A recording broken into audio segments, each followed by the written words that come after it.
મારું નામ અમિત ગોરી, હું એ જણાવવા આવ્યો છે, અમે આખી સમાજ એ જણાવવા આવ્યા છીએ કે જે આટલા વર્ષથી અમારી ભરતી નથી કરતા કે કાંઈ નથી કરતા, કોઈ જાતનો અમને કાંઈ જવાબ નથી આપતા મ્યુનિસિપાલિટીમાંથી. બરાબર, અમે આજે એક સમાજ આખો ભેગો થઈને આવ્યા છીએ ને નક્કી કરીને આવ્યા છીએ જ્યાર સુધી અમારા પ્રશ્નોના સોલ્યુશન નહીં થાય ત્યાર સુધી અમે કોઈ કામે નહીં કરી. ભલે રોગચાળો રાજકોટમાં થવો હોય તો થાય, ભલે જે થવું હોય થાય, અમે કોઈ જાતનું રાજકોટમાં કામ કરશું નહીં.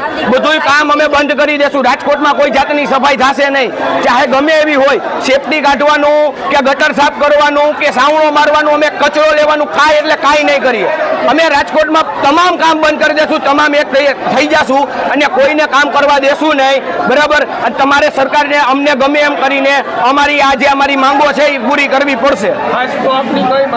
અમારી ખાસ એ માંગો છે કે જે અમારા મેડિકલ સર્ટિફિકેટ અમે મૂકેલ છે કે જે અત્યારે ગુજરી ગયા છે કે અથવા જે કોઈ બીમાર છે એના હાથ નથી, પગ નથી, કોઈ બીમારીથી લડે છે, એ માટેના એના છોકરાઓને અમે મૂકેલા છે તો એ હજી પાસ કરતા નથી. છેલ્લા સતત 5 વર્ષથી અમને બનાવવામાં આવે છે, પણ હવે અમે થાકી ગયા છીએ અને અમે નક્કી કરીને આવ્યા છીએ કે અહીંથી અમે કાંઈ ખાશું નહીં, પીશું નહીં, ક્યાંય જાશું નહીં અને ખાસ કરીને સફાઈ તો સાવ બંધ જ કરી દેશું.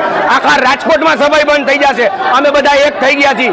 હવે તમે જોવો કે અમે શું કરીએ કે જી અને વાલ્મીકી સંગઠન શું કરી શકે છે. આગામી સમયમાં આપની જે માંગ સ્વીકારવામાં નહીં આવે તો કયા પ્રકારના ઉગ્ર કાર્યક્રમો? અમે માંગ સ્વીકારમાં નહીં આવે તો પહેલાં તો અમે અહીંયા આત્મવિલોપન કરશું.